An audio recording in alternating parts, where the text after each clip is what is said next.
everybody. Welcome to Away Games, a Chicago Cubs podcast hosted by two comedians living in New York who love the Cubs. I'm one of them. I'm Adam Amwala, and I'm here with Kevin McCaffrey. How's it going? Do we love the Cubs?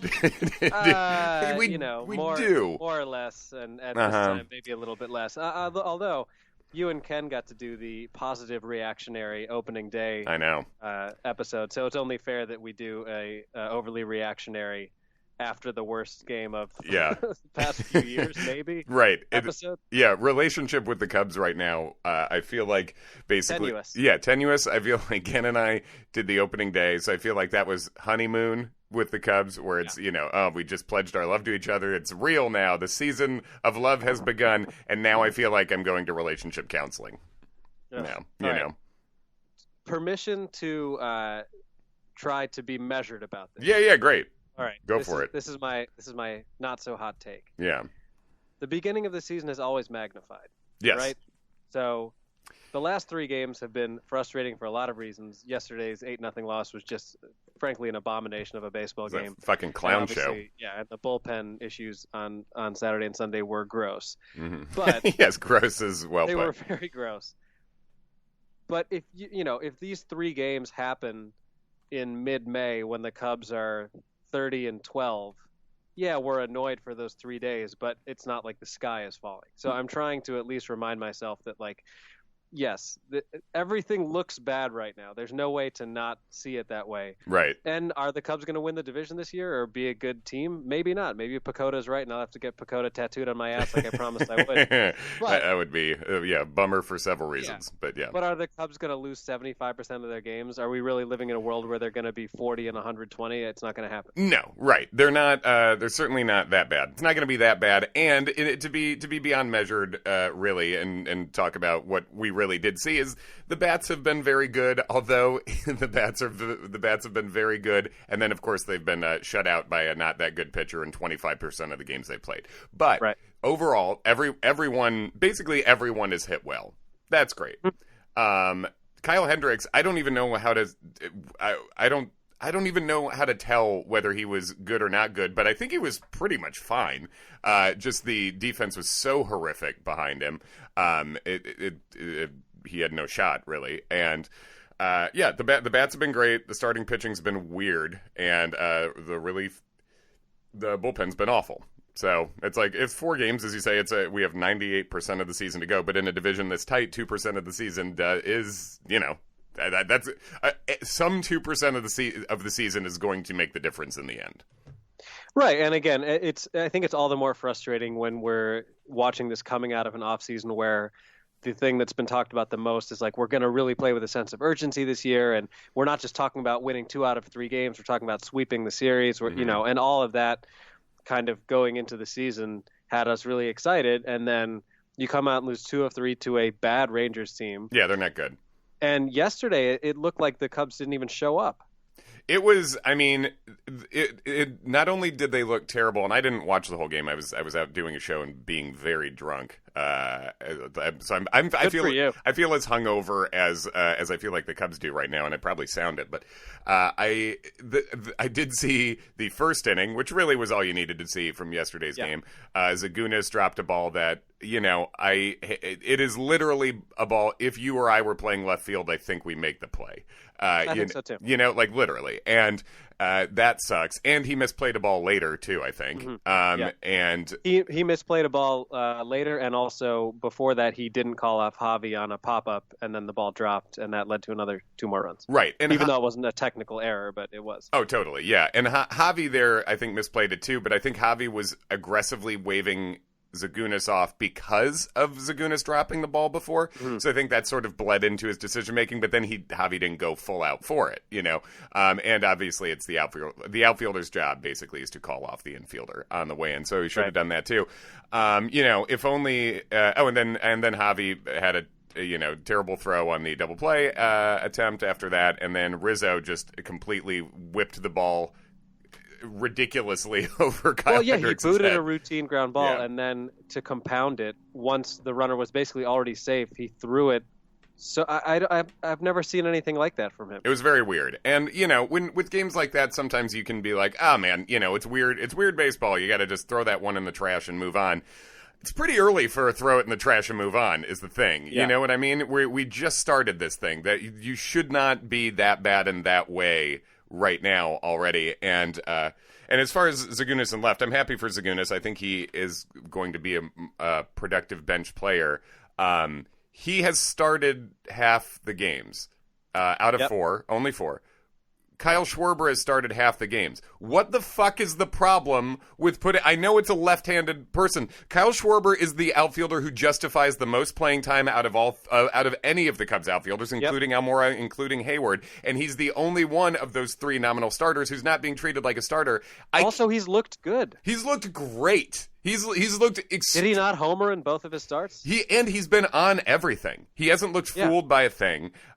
He's looked great. Also, he fucking catches the ball too. So this is. I am out of everything. Maybe I'm maddest about this seemingly what their strategy is with Kyle Schwarber right now. It seems asinine. I don't understand it. I understand he doesn't hit left-handers as well as right-handers. He's struggled with lefties in the past, but you only get better through reps, and he's looked pretty good against lefties throughout the spring, and I don't understand not treating him as an everyday player who gets an occasional break.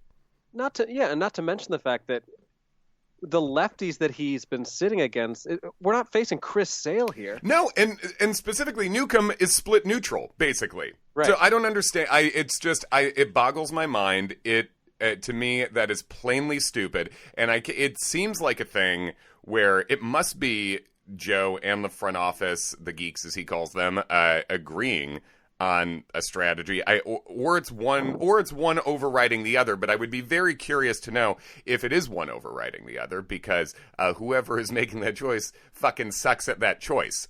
Like, stop doing that. Play Kyle Schwarber. That shouldn't be hard. So of the things that have been bad so far, and unfortunately we have a number of things to choose from, what are you most concerned of in terms of, like, you think it's just going to be that way, and what do you think is something that's just like, oh, well, it's the beginning of the season and it's going to be fine? Well, I think I think the pitching, specifically the bullpen, is just, it might be good, and it might be good enough. Basically, they were good last year. It was a good bullpen last year. Mm-hmm. But I think it's the fact that they didn't do anything. The fact that they didn't make any real strong moves to fortify the bullpen. I think you're just seeing exactly what you could expect. It's just like, a bunch of guys. So far, Brandon Kinsler might be the best looking arm out of the bullpen. Yeah, and I think he absolutely is thus far, right?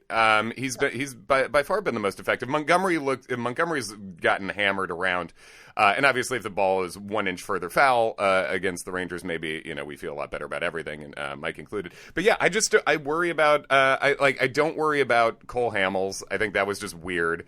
I do worry about you still, and there's a weird thing on Cubs Twitter, and I'm sure a lot of teams have this, but I feel like during the U start, I was getting annoyed by it a little bit. By the way, follow us on Twitter and Instagram at awaygamespod. There are certain sections of Cubs Twitter that have chosen players who it's illegal to talk badly about at any time. Like there Jason Hayward and Yu Darvish among them, where if you say like, well, he's not pitching well, people freak the fuck out. Guess what? Yu Darvish has not been good yet. He has not been good as a Cub yet. I love you, Darvish. I want him to be good. He has not been good, and it's weird that I feel like there's this fan base treats a couple of players like, well, if you say you Darvish pitched poorly, well then you're a bully. Fuck that. He pitched poorly. He played baseball bad. That's what happened. You have to talk about it. And at the same time, I feel like Carl Edwards had a terrible inning, obviously, but Carl Edwards is a guy who's been provably good his entire time with the Cubs statistically, and I don't think he gets the same pass from the fans, so it's interesting.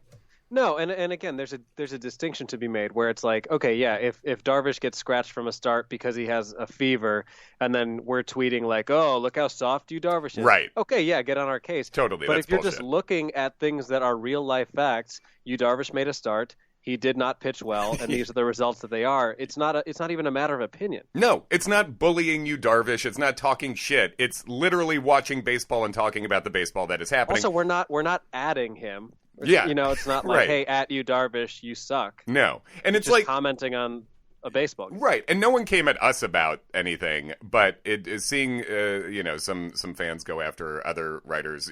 Just be Yu Darvish walked 7 and 2 2/3. Yeah, it was a terrible strike zone. He walked 7 and 2 2/3. You know what I mean? Right. That's you can't say that's good. It was bad. Yeah, and as it was a little similar with Hamels too, where like he was kind of getting squeezed, but he still did walk the bases loaded, no matter what. Yeah, you can't. You have to. Jeff Mathis might statistically be the worst hitter in modern baseball history of any guy who has that many at bats. Like I heard a big breakdown of it on the Effectively Wild podcast a while ago. But he's one of the worst hitters that's existed. You can't walk that guy ever. There's no strike zone that exists where it's okay to walk Jeff Mathis. So and he did. So yeah, I'm not really worried about Cole because I think he did look pretty sharp otherwise. Mm-hmm. Same with Hendricks. It was just like a freaky weird thing yesterday. Exactly. And Lester looked good, so those are all good things. But you is something in terms of as you ask about what are you worried about going forward. I don't know. We still have to see it from you, Darvish.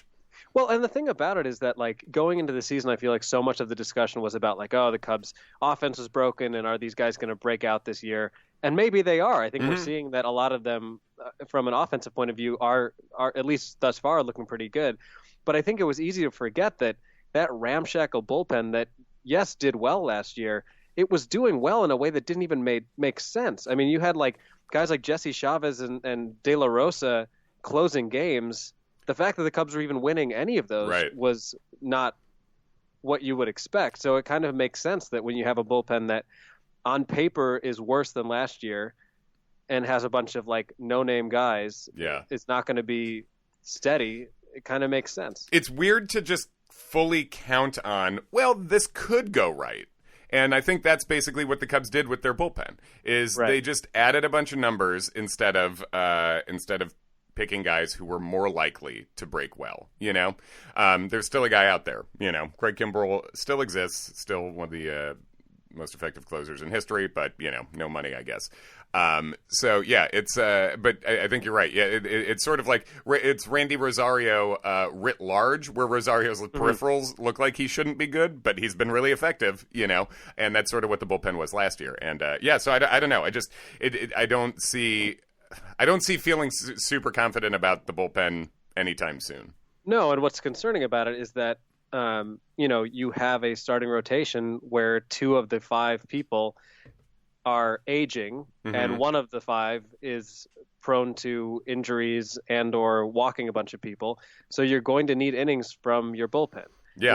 We don't have a team where you're going to expect guys to go 7 and 8 innings that often. Mm-hmm. Yeah, totally. And, talking about innings from the bullpen, we did see a Tyler Chatwood appearance this week. And he didn't look bad. No, at least the numbers, initially. right. The numbers ended up bad, but honestly, I thought he looked more or less okay, so that, and I think, we're going to see a lot of multi-inning Chatwood and Montgomery sort of starts with Montgomery will not be this bad. I can't imagine as bad as a person can look. Chatwood, I do actually weirdly have a little bit of faith in him, and there was a nice moment in an otherwise atrocious game where when he was pitching in relief, I think he walked somebody to put someone on first to lead out the inning. And then ended up getting a double play to get out of it. And there was a moment where you could see Javi like really fired up, saying like hell yeah, Chatty, or something like that. Like, that's cool. Right, like you could tell people are pulling for him. Right, you could. I really love seeing that when you see that guys specifically wanting it even a little more for another guy who needs it. Yeah. So I don't know. I mean, I think I don't I don't feel good about what has happened in the past 3 games. I don't think there's any way for that to be possible. No. But I do agree to an extent with the Madden ideology of like, well, you don't really have a sense of a team until at least like a month into the season. But listen, the Brewers look good, and it's not. I don't think the Cubs are going to have the luxury of getting off to a really slow start and having that not hurt them. No, I'm looking at the schedule right now, and obviously our next week's podcast is really going to be, I don't know, we'll have a much clearer. It'll be, we'll only be a week and a half into the season, but we'll have a much clearer way to feel because basically the Cubs play Atlanta. The day this podcast drops is Wednesday, so it'll be tonight. Plays Atlanta, and then finishes the series Thursday. Then it's a Milwaukee series. So, I mean, really, how we feel next week is just going to be how that Milwaukee series goes for the most part. And you really should win these other games in Atlanta. Just get back up to 500 for Christ's sake. Let's not. I just hate looking at a number that's not 500. You know what I mean? Like let's make that first digit bigger than the second digit. Right. And it does feel like a real big wasted opportunity to go into Texas and win 1 out of 3 games when you score 28 runs. The offense did more than enough. The offense truly did more than enough, and pitching did not do a good job.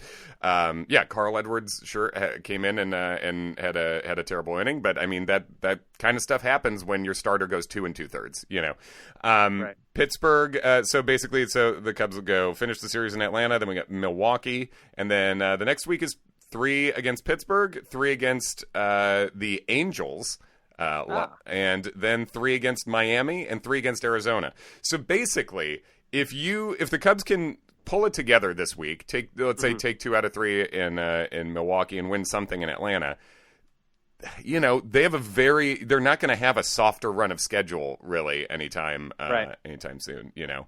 And this is the point, you know, when you look forward to the end of the year, it's a really tough schedule, and that's why you need to be banking these wins now. Mm-hmm. Yeah, absolutely. You got to be winning a lot, winning all these things right away. And one thing that I did enjoy, Quintana looked great too. I forgot to mention that when he came in relief, which. You know, however you feel, I don't feel great about going to a starter as a reliever in game 2. I guess in the sense that it was like his bullpen day, and the Cubs knew they could, with the extra off days, have Lester just start tomorrow anyway. I guess it made sense, but right, yeah, it was a little weird, but Quintana looked great, so I'm excited. Like his velocity was even higher than I'm used to seeing it too. His velocity was higher than Darvish's was for that game. You know, he was Quintana was sitting around 93, 94, and Darvish was dipping down around 90 to 92, which is not what you want to see. But unfortunately, I left Quintana's 8 strikeouts on my fantasy bench because Joe Madden had not conferred with me about that decision. Yeah, I think a lot of us did. You know, but it's you know, it would be great if he can have sort of the first year of the Quintana that we thought we were getting in the White Sox trade, you know. So yeah, I don't know, man. It's like that first game was so fun, and then just 2 real pains in the ass in Texas. Right, and then, there were certainly elements of those next 2 games in Texas, including my boy Randy Rosario catching a ball in his hat. Great. I mean, come on. Off the bat of, bench hitter, bench player Kyle Schwarber. That was a lot of fun. When the bats have been up there, I mean, and the at-bats have been good. Everyone looks pretty, I mean, I didn't see most of yesterday's They were shutout 0 for 8 with runners in scoring position yesterday, which is a problem. But over the weekend, they were great in that position. So I, if anything, I think the encouraging thing is, the offense looks pretty good. The offense looks more like the offense we hoped to see. And then, no, it definitely does. I just think the discouraging thing is that when you come out of a weekend that was very disappointing in Texas, where you lose 2 of 3, you want to think that a group of guys like this, it doesn't need to be like a team meeting after 3 games, but it was weird to me that they came out looking that bad and that flat against Atlanta. Totally. You, myself, and our friend Ken Schultz were talking about this in the in our little message thread, and it sounds like a meatball, like meat-headed opinion on my part. But one thing, I don't really care, but I can find it mildly annoying sometimes that the team doesn't seem to have a lot of shame when they play terribly. And I'm not saying like shame helps you be better, but it's like I compared it to a comic who's great, like let's say a very good stand-up comic. That's what Adam and I do for a living. We're comedians, and like a great comic who goes up and does poorly once and then comes back as like, I don't know, the crowd was weird. This team always feels like that's their take whenever things go poorly. They're never like, man, I fucked up, you know? Like it's a weird, I don't know, it's a weird vibe. And yesterday they should be embarrassed. Like yesterday was embarrassing. Losing games is fine. They should be embarrassed about yesterday. Yeah, I mean, they looked like an independent league team out there. It was stupid. It's the worst defensive game I've seen them play. I mean, it's hard for me to remember the last time they were that bad defensively. And I don't remember a time that this group of guys has been that bad defensively. Right. Yeah, when you get 4 errors out of Javi Baez and Anthony Rizzo, it's just like, what the fuck is going on, you know? the last thing that comes to mind is Game 2 of the 2008 NLDS against the Dodgers when everything unraveled. Okay, yeah, right, and that's There was also an a inning bad where feeling. they made like 3 or 4 errors, I think. Right. Yeah, and it's just, like we said, such a weird time to be that bad in that way. The season just started. I mean, you shouldn't be, I don't know, just get it together, please. I would prefer to have fun watching this. Well, yeah. you know what's a little troubling is that I think, I don't know if I said it on the podcast, but when we talk about the Mets, they're a team that's like, it wouldn't surprise you if they won 95 games or 75 games. Sure. And I'm starting to realize, like, maybe the Cubs are that team.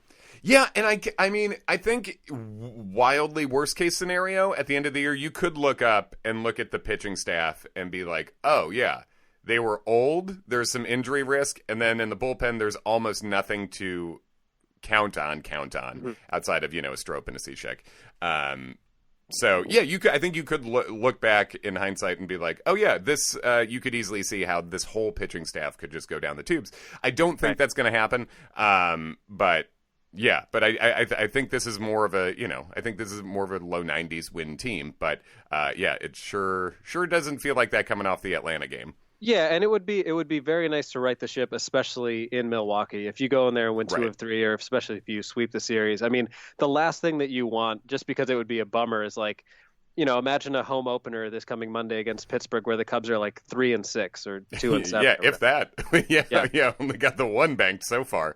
Right. Yeah, that would be pretty shitty. A 1-8, a 1-8 home opener would not be fun. Could you imagine that? I that can, energy, because we've had them before. Right, that's true. In recent memory. Yeah, that's true.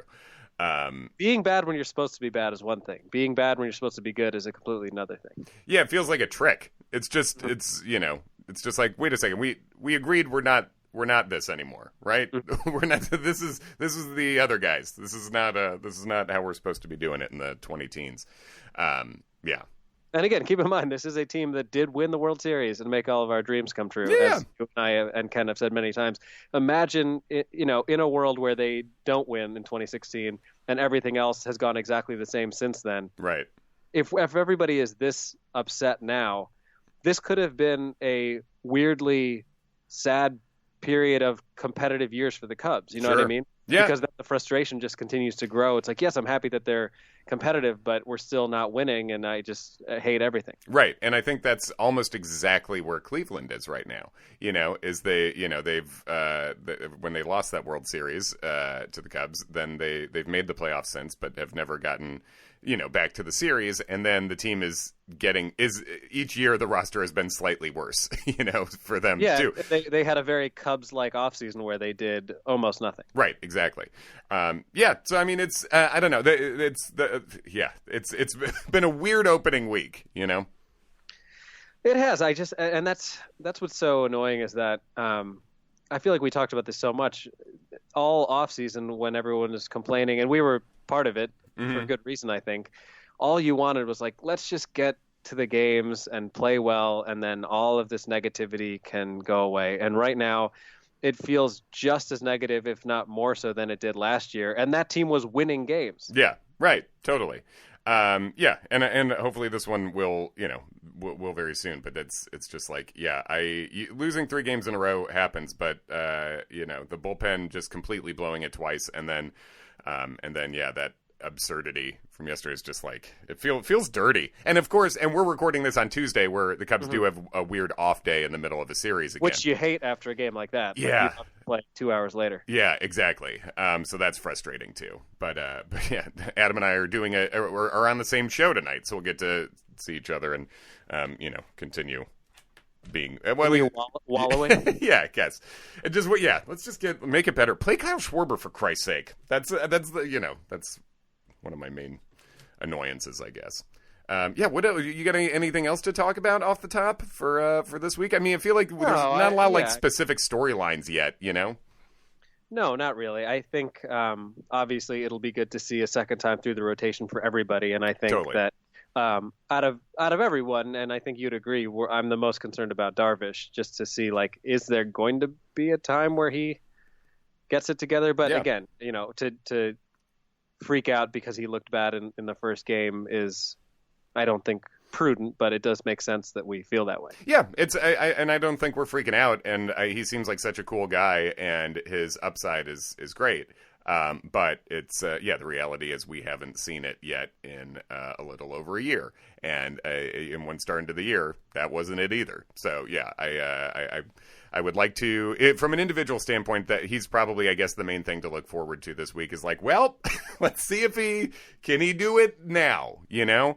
And I guess he'll go. It looks like he lines Thursday, I think, right? Mm-hmm. Yeah, so he'll get the Thursday game in Atlanta. Yeah, and who knows? Maybe he was like overly fired up to be back in Texas. That's what Wilson said. Of things. Yeah, Wilson Contreras said he felt like his emotions were Darvish's emotions were kind of jacked up about that. So all right, cool. And for me, another personally annoying thing where it's just like how you line up your starting pitchers in the year doesn't really matter for the most part. Everyone's getting 32 starts, Mm-hmm. But it's sort of the optics of the recently extended Kyle Hendricks. He's not the fourth pitcher in this set, no. Darvish should be fourth and Hendricks should have been in that 2 spot. But I also get that maybe they thought it would be a good thing for him to get to pitch in Texas, and it was a place he was comfortable. So whatever. Right. And also, speaking of Contreras, are the Cubs pitchers getting squeezed, or is his framing still bad? I think his framing has been better, actually. I think he's stolen a couple of strikes I've seen, and I don't have the metrics on me for this, but I think his framing looks a little better.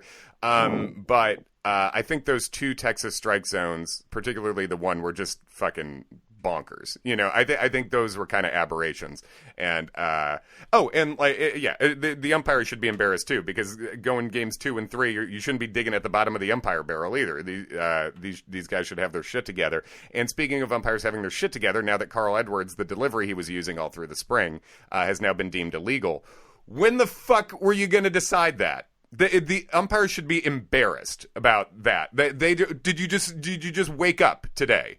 It's weird. Like, were there not umpires umpiring the games that he was doing that in spring training? Yeah, really makes me want a robot, But not that a robot is going to, make a decision on whether a delivery is legal. It just makes me want an umpire to lose their job, basically. Yeah, it's like, what's the implication that like spring training is like this lawless place where, well, you know what? Actually, I decide I want to throw from 30 feet instead of 60. So is that okay in spring training? And then you'll tell me I can't do that during the regular season? I mean, dude, if they want to do that for a week in spring training, that's kind of fun. Just Old West week? Yeah, everyone does whatever. Yeah, exactly. No rules. That's cool. But otherwise it'd be nice if the umpires would wake up and fucking join us in the 2019 baseball season a little earlier next time. Speaking of groups that should have more shame, umpires, maybe the most shameless of them. Anyway, I'm in a great mood. I would. Yeah. It's the hangover. Yeah, exactly. Cool. Anything else? No, let's go tell some jokes. All right, cool. Feel better. Sweet. Follow us at awaygamespod on Twitter and Instagram. Email us at awaygamespodcast@gmail.com. Tweet us your questions, your opinions, anything you like or hate about what we said. If you want to have a friendly argument with us, as always, we're nice people. We're open to it. Oh, I was going to say one last thing. I feel like we should do this for the first time this year. Sure. Predictions for where the Cubs stand as we record this next Tuesday. So that means that the Cubs will have played 2 more games against Atlanta, 3 in Milwaukee, and the home opener against Pittsburgh. And the home opener against Pittsburgh. Yeah. Right now, it's hard for me to feel like they're going to do more than 1 out of 2 against Atlanta and 1 out of 3 against Milwaukee. And I'll say they win the home opener. I'm going to say when we're talking next week, the Cubs are sitting at, I'm going to say they're sitting on a frustrating 4 wins. All right. What are you saying? Well, I'm always the eternal optimist. Good. I'm going to say that they, let's see. You think a Milwaukee sweep? I think this is my conservative optimism. I think they split the next 2 in Atlanta. I think they take 2 of 3 in Milwaukee, and I think they win the home opener. So let's say they go 4-2, which means that puts them at an acceptable 5-5, 6-5. I think that would be, or 5-5. Yeah, 5-5. Yeah, I would take that. And all this goes, if the Cubs somehow go in and if the Cubs go in and sweep Milwaukee. Oh, all is forgotten immediately. Yeah, we feel great, and that can absolutely happen. The Cubs' starting pitchers are for the most part all better than all their starting pitchers, and I think our lineup lines up great. Obviously, their bullpen is much better, but yeah, that can absolutely happen, and I'm hoping it does. And just keep putting Kyle Schwarber in the damn lineup, and let these bats go to eat. Agreed. Let's do it. Cool. Thanks, guys. Thanks for listening. Subscribe, review. Bye bye.